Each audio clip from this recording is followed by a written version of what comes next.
We're born in the moonlight. Ain't no fair to say. Can't breathe in the sunlight. Hello, Aroma. This is Aromie here. Welcome back to Red Embrace Hollywood. We're here with Randal. He's actually going to leave, but I'm gonna say, can you stay a little longer? I'd love to, but too much of a good thing at all. Glad to know I'm wanted, though. After giving me one final winky, he ducked through the window, grabbing a hold of the ledge. But instead of climbing down, Randal climbed up, crawling carefully along the windowsills until he disappeared around the side of the hotel. I had no clue what his escape plan was, but I had a feeling he'd figure one out. He has a helicopter up there. I don't know. I ended my night there with a sense of uncertainty lurking in the back of my mind. When I curled up and closed my eyes, it felt like I could see Andre's glowing gaze, his low voice resonating like a double bass. The time for an end to this conflict swiftly approaches, he'd said. Ew, get out of my head. Those ominous words circled through my thoughts as I drifted into a light, restless sleep. Let me just enjoy my time with Randal, jeez. I should see my status, actually. Holy shit! Holy shit! I can't believe I actually saw him. Wait, what? Let me see my stats. Wow! Look at them afar. Holy fuck. Wow, dude. I'm really trying to get the Golgotha up there, too. Is Scary? Whatever. Babe, could you lower your voice a little bit? I know you're excited, but he's just another celebrity. No, you don't understand, Jessica. He was right fucking there. Holy shit, that was so cool. When I passed a rabid fanboy and his embarrassed girlfriend, I knew I had reached the right place. The alley up ahead was guarded by a few rough-looking guys, but not the abandoned apartment building next to it.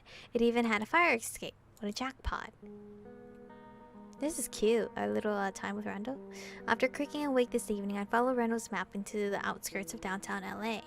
I wasn't entirely sure what to expect or why he'd chosen a video shoot as a rendezvous, but he always seemed to have something in mind, even if he wasn't aware of it himself. I mean, this is what he likes, right? This group. After I climbed to the top of the stairs, I still had to make my way way to the rooftop. Randal wasn't around to help me out, so I carefully edged my way along a few window ledges, looking for footholds wherever I could. As a vampire, a big fall probably wouldn't hurt me, but I didn't really want to take any chances. Wow. By the time I reached my goal, Randal was still nowhere in sight. He'd been telling me the truth, though. I had a great view of the alchemical men glittering on the pavement, getting their makeup and extravagant outfits touched up to perfection. One of them in particular seemed to be getting a lot of attention. Catmon, probably. And even from my rooftop perch, he stood out like a diamond in the dirt. His face was very classically attractive, but that wasn't what made him different. He had a certain detached, alien, lonely confidence to the point where even the people beside him seemed unsure how to address him. He acted like a typical mischievous rock star, playfully sabotaging the crew here and there, making out with his bandmates for shock value, lifting a director in a bridal carriage just to mess with him. But somehow, no matter how close he got to someone, he still seemed to be to be walking in a far-off world. For some reason, I had the curious thought that his situation wasn't so different from mine. Hey! Hope you saved me a seat. Is it Randal? A warm voice rang out nearby, jerking me back to the moment. Man! How are you the late one? You invited me! Or am I super early? Randal jogged up to my side like someone late to a movie. He must have snuck up to the roof when I wasn't paying attention. Oh shit, they're already here. Has the band set anyone on fire yet? Not yet. Maybe they were waiting for you to show up. Thankfully, no. Do they usually do that? No, they were waiting for you to show up. That's pretty nice of them. I just hope I'm not going to be disappointed. He rubbed his hands together in excitement, peering down into the alley. Well, Cadmon's always up to something. Or at least that's what the paper says. So this should be a fun time. With a grunt, Randal lowered himself down beside me, letting his legs hang over the rooftop's edge. Luckily, no one on the film crew seemed to notice us, or else they weren't being paid enough to care. Aww! I saw you watching him before I came up. You had a real distant look in your eyes. Were you just having some rockstar fantasies or something else? No! Just musing how we're really not that different from each other. I was thinking about how hot he was. Do I have to tell you? I was just daydreaming about random things. Now let's be honest. Huh? Oh Jesus, his like front contact, eye-to-eye contact scares me. Even at work when people like look at me directly in the eyes, I like look away so fast. Not because I'm doing something wrong, it's just like, oh god. Introvert. Oh, you mean, yeah, there's probably some truth to that. Marcus used to have this saying about the types of people who can't relate to anyone else, that isolation makes them feel sympathetic towards each other. But me, I can't sympathize with the guy or anyone else who rides in a fucking limo. He snorted, rolling his eyes. A small ruckus in the alley made us both glance down. The band and their entourage were crowding around a small table where someone was carefully pouring and arranging something. Well, is the director giving them cocaine? The shoot hasn't even started. Randal squinted at the table, lending out an odd hat. What is it? Guess that's one way to get people moving. Jesus, he's gotta have a rough job. What the hell, seriously? I wonder if that's part of the production budget? Good, should make things more interesting. Gross. I wonder if it's part of the production budget, to be honest. You know, I wouldn't be surprised. Probably under talent handling.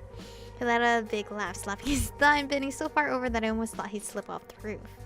Drugs are pretty much everywhere here, especially with the rock and roll crowd, the artistic crowd, all those guys. You get desensitized real quick.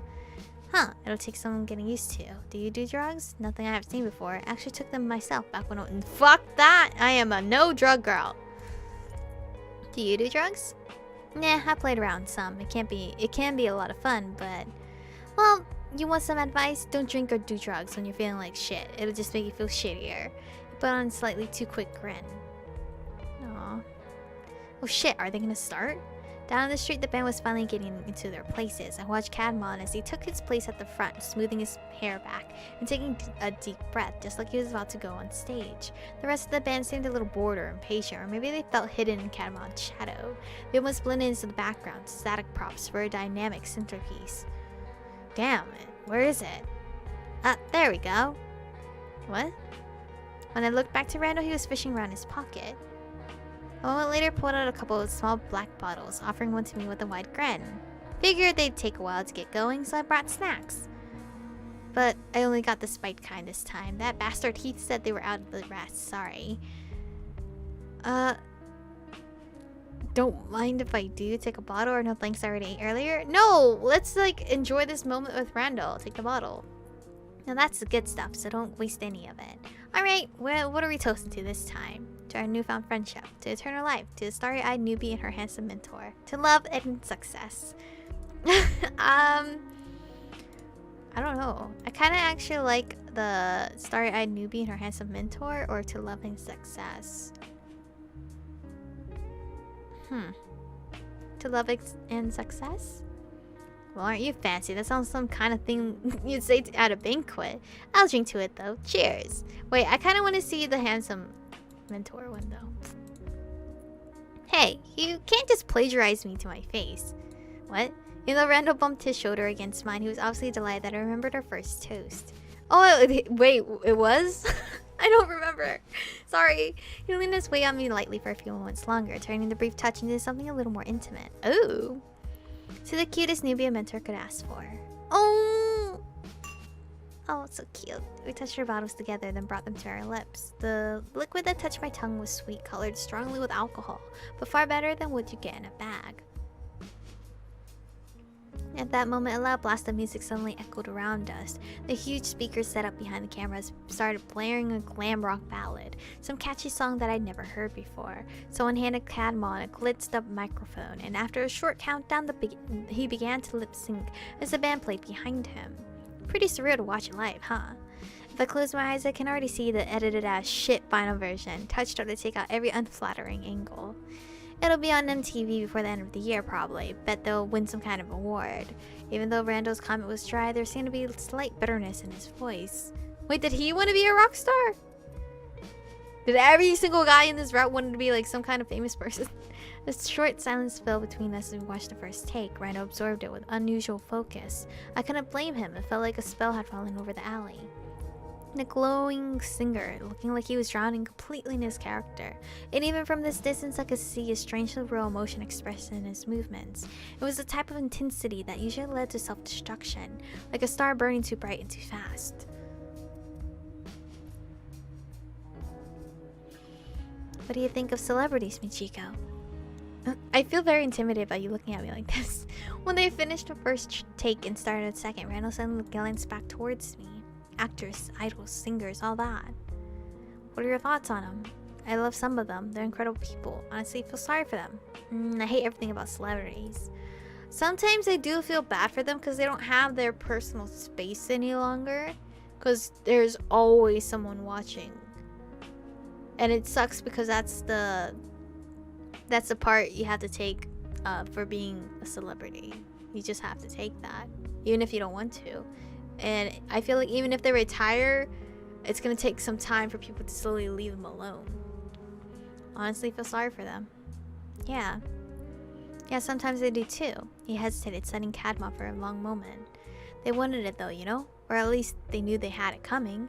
No one forces you to be a star. They chase after it, and then at some point it just starts chasing after them. All the way to the bank, I guess.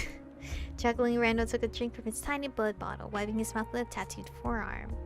Well, let me tell you one thing about celebrities, Michiko. They usually taste like shit. Been to one once, and man, between the drug cocktail and stress and the nasty diet, I almost puked all over him. He stuck his tongue out, shuddering. Nah, but seriously. Back when I was still human, I used to see a lot of them, celebrities. Actually, I worked at this hotel, this big hotel that always had all the important people coming and going. Saw plenty of stars and all the star fuckers drooling, tripping over themselves to get an autograph or suck them off, or even just to get a good look at them. What was your job? Did you actually talk to them? How long ago was this? Ooh, those are all good questions. How long ago was this? It's been a decade or two, I think. Memory from back then's a little fuzzy. He stared at me silently for a short time, but I couldn't tell if he was trying to read my reaction or was merely lost in thought. I saw some real ugly sides to a lot of famous, pretty people. Made me realize how fake everyone is. How stupid beauty is. Wow. Randall started to trace a finger along the asphalt beside him as he spoke. I realized he was sketching out invisible figures, even though his gaze was focused on the film below. You know, they tell you you're a beautiful, special star, and everyone loves you. God loves you. But then you get your shit kicked in if you got a dumb haircut at school. And on TV, they show you some white blonde family with ear-to-ear grins, because they got all the right t-shirts and listen to all the right music and support the right fucking causes. Makes you feel like shit, like you're doing something wrong if you're not the same as they are. He sighed, letting out a slightly sheepish chuckle. You get what I'm saying at all?